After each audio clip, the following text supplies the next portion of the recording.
างง่ายๆเราก็ไม่ส่งไปทำเรื่องท่านครูวิสุทธธรรมรองเจ้าคณะอำเภอพ่อและพระเจ้าคณะตำบลเจ้าวัดพระสัมมาธิการพระนักจัดรายการทางสถานีวิทยุทุกรูปทุกองค์ก็เจริญพรศรัทธาสาธุชนญาติโยมคนดีทั้งหลายทุกคนทุกท่านที่ได้มาร่วมในการประมูลอายุวัฒนมงคล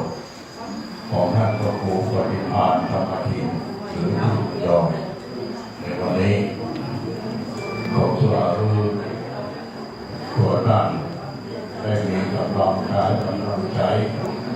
ในการที่จะเผยแผ่พระพุทธศาสนาไปนานๆและก็วันนี้ก็มีพระสงฆ์องค์เจ้าพระนักจัดรายการที่อยู่ในทีมงานเดียวกันในชุดสีขาวตัวเจ้าประชาตลอดถึงศรัทธาญาติโยมประชาชนทั้งหลายที่ติดตามรับฟังรายการธรรมะรายการต่างๆทางสถานีวิทยุที่ได้ออกอากาศไป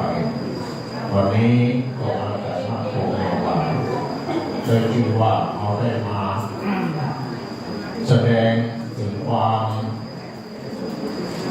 ฮักความเคารพนับถือในพระสงฆ์องค์พระเจ้าที่เอาจากมรรคพุทธหรือบุญจากมรรคพุทธ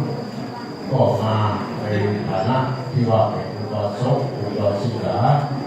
ได้มาร่วมอนุโมทนาทำบุญในวันนี้ขอทุกท่านได้บุญได้กุศลได้คุณงามความดีต่างๆเพื่อไปเป็นแนวทางในการดำเนินชีวิตของเราเพื่อได้อยู่ดีมีสุขและทุกท่านขอยืนและจะประสบภัยไม่เจตนาบริการและอาตมาก็จะขอแจ้งเกี่ยวกับเรื่องธรรมะสัจจรซึ่งรายการโครงการนี้ก็เป็นโครงการของสมาคมชมรมสมาคมผู้สูงอายุอำเภอเวียงเข้าจังหวัดเชียงรายโดยมีโยมสุวินแสงมณีเป็นประธานสมาคมก็จะได้ลูกหลานจากแม่ลิ้นได้ทำโครงการขึ้นมาลูกหลานจะมาแต่งจะมาสร้างเพื่อลำอวยพรมาแต่งก่อนเป็นตารางเซตพิธีเรียกว่าตารางธรรมะสัญจรประจำปีพายหลวงปู่เนาะพุทธศักราช 2566จะมีการตักบาตรข้าวสารอาหารแห้งเพื่อผู้ด้อยโอกาสติดบ้านติดเตียงและเด็กยากจนโดยสมาคมผู้สูงอายุอำเภอเชียงของจังหวัดเชียงรายเริ่มตั้งแต่วันที่ 17 มิถุนายน 2566 ก็คือเดือนหน้าแรม 14 ครับก็จะจัดกิจกรรมที่วัดสันสลีโดยมีพระครูนิมิตศิลสังวรเจ้าคณะอำเภอเวียงของเราเป็นองค์เปิดโครงการแล้ววันที่ 26 มิถุนายนคืนเก้าป่ะที่วัดศรีสุทธาวาสตำบลเวียงก็จะมีท่านพระครูอนุญาตชัยวัฒน์ในองค์เทศวันที่ 10 กรกฎาคมแรม 8 ค่ำที่วัดโป่งเพวีก็จะมีท่านพระครูอภิวัตธนวิกรมเหนือฉันบรรยงเป็นองค์เทศนาเทศวันที่ 13 กรกฎาคมคืน 14 ค่ำวัดสันมาเขตพระครูอดิศัยธรรมภาคเจ้าคณะตำบลเวชดีเทศวันที่ 8 สิงหาคมและ 7 ค่ำ ที่วัดห้างดำก็จะมีพระครูไพบูลย์พัฒนาธิรักษ์องค์เทศนา15 สิงหาคมงาน14 ค่ำที่วัดป่าแง่ครูบาลชยาปัทภีชยาพัฒนาจิตวันที่30 สิงหาคมที่วัดศรีดอนชัยพระครูปฏิภาณธรรมดีเป็นองค์เทศนาวันที่7 กันยาแรม7 ค่ำที่วัดหนองบัวพระมหาสมชาตินันทธรรมิโกเป็นผู้แสดงเทศนาวันที่13 กันยายนแรม13 ค่ำที่วัดหนองยาวซึ่งเป็นวันปิดโครงการพระมาสัญจรประจำปี 2566 โดยพระครูวิวิศิลสังวรเจ้าหน้าที่โรงเรียนก็เป็นผู้พิจโครงการอันนี้เป็นรายการที่แจ้งคือแก่ญาติโยมทั้งหลายได้รับทราบหรือว่ามีเวลาโอกาสที่จะไปร่วมพระมาสัญจรในครั้งนี้อาจจะเป็นที่ไหนอย่างไรวันนี้ก็ขอคอยฟังทางที่วิทยุข้อทางพระคุณเจ้าที่เพิ่นจะได้แจ้งให้แก่ท่านทั้งหลายได้รับทราบในโอกาสต่อไปขอออกจากอนุโมทนาขอบพระคุณทุกท่านในวันนี้ที่เราได้มาร่วมทำบุญได้ร่วมทำบุญอนุโมทนามงคลแสดงความยินดีกับพระครูปฏิภาณธรรมทีขอทุกท่านมีอายุมั่นคงยืนปราศจากทุกโศกโรคภัยไข้เจ็บนานาประการมีความสุขความสำราญมีความใจมีโชคลาภวาสนาบารมีเนาะมีความดีอยู่กับตัวตลอดไปทุกคนทุกท่านด้วยเธอ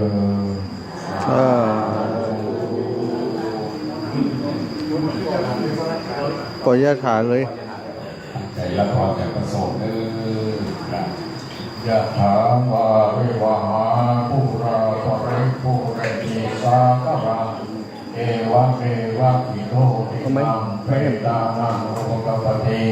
อิจิตังปฏิตังตุมังคิปะเมวะสังสตุสัพเพภูเรตุสังฆปาจันโท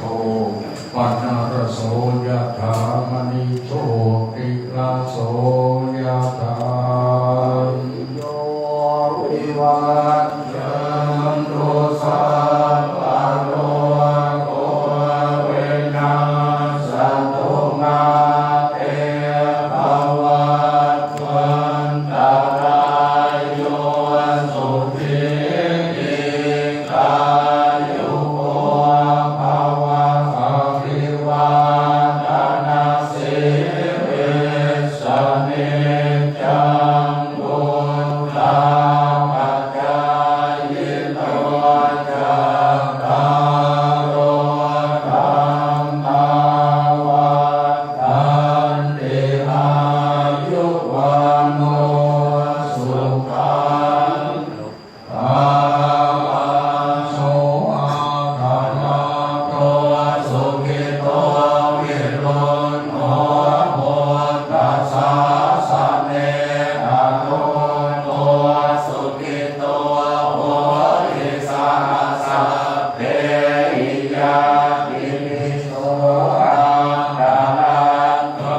สุขิตังวิรุณหาโหตัสสะสะเนอะโนทาสุขิตังโหติสาสะเพอิยาติปิเตอัตตราภาสุขิตังวิรุณหาโหตัส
มังนิพพานาปัจจยโย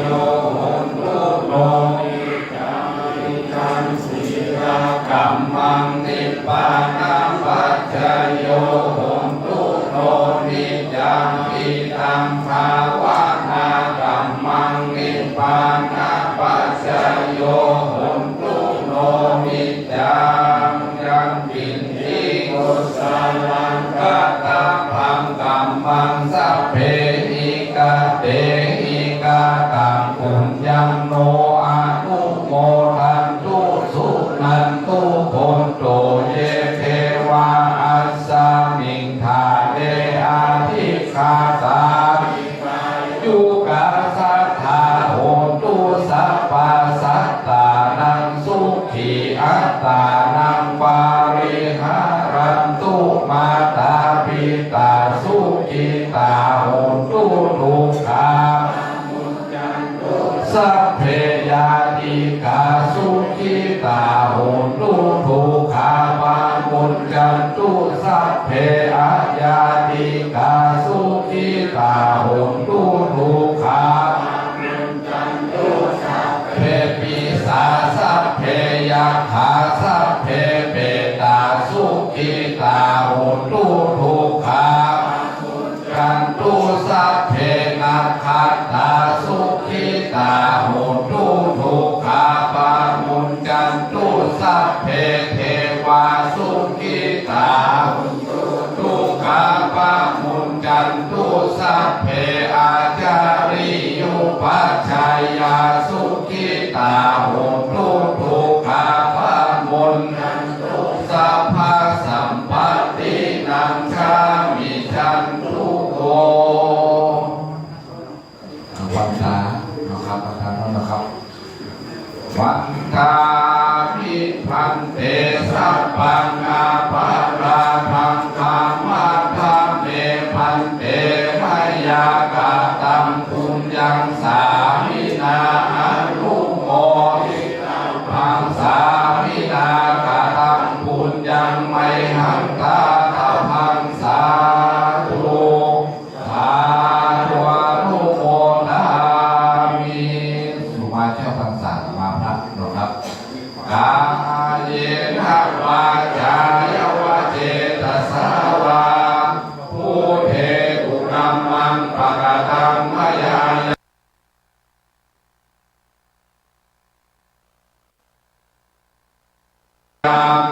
พุทโธปฏิคันหังวัจยันตัง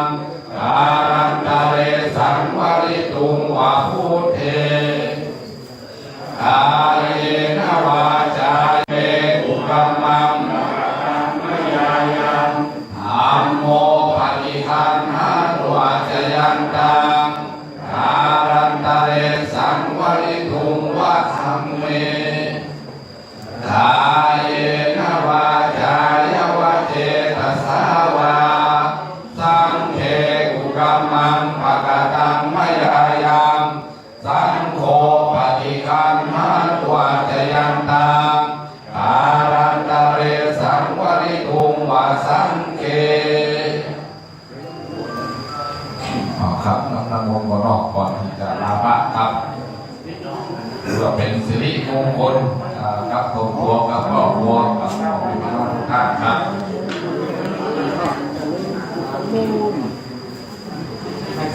เมตตาให้พระคุณหลวงพ่อนะครับจะได้เมตตาพระพุทธองค์ผู้กับเทวราชาวัดสุราษฎร์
ไปฟ้อนตีหน้ารูปหลวงปู่นะ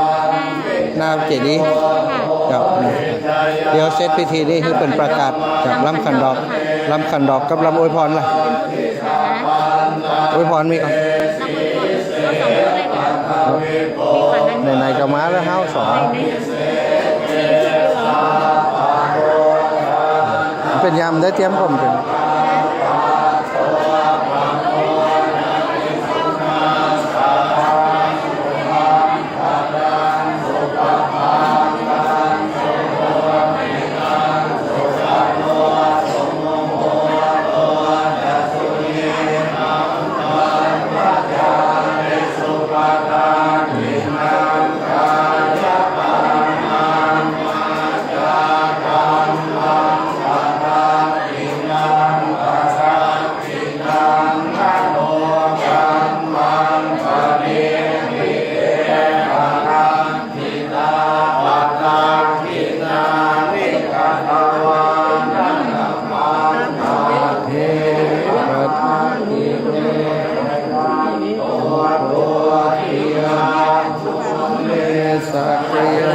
โอ้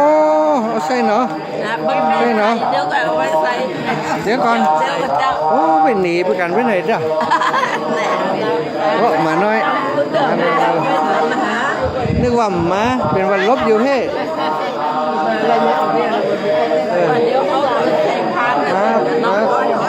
โมตั้งหลังไม่ไปสนใจอะเป็นสนใจกับข้างหน้าพุ่น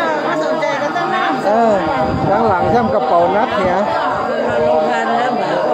มูกระเป๋านักมันเคยสนใจเท่าไรเรียนย่อยเจ้าไอ้แม่สัตว์รู้ไหมตัวสัตว์ยังไงแม่อ๋อแม่จะไปปุ่นไปปุ่นสวนกันแฮมละเอ้าไปไอ้แม่จะไปปุ่นเดี๋ยวจะกลับไปอยู่แม่มางานหลวงปู่ก่อนสัตว์รู้ไหม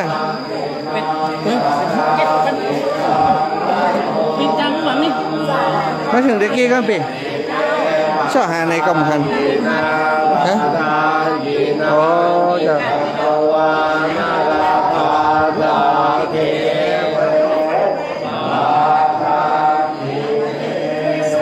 เจ็บหดเป็นช้ากันเน็บช้ากินอันทัฏฐานิมายังพันเต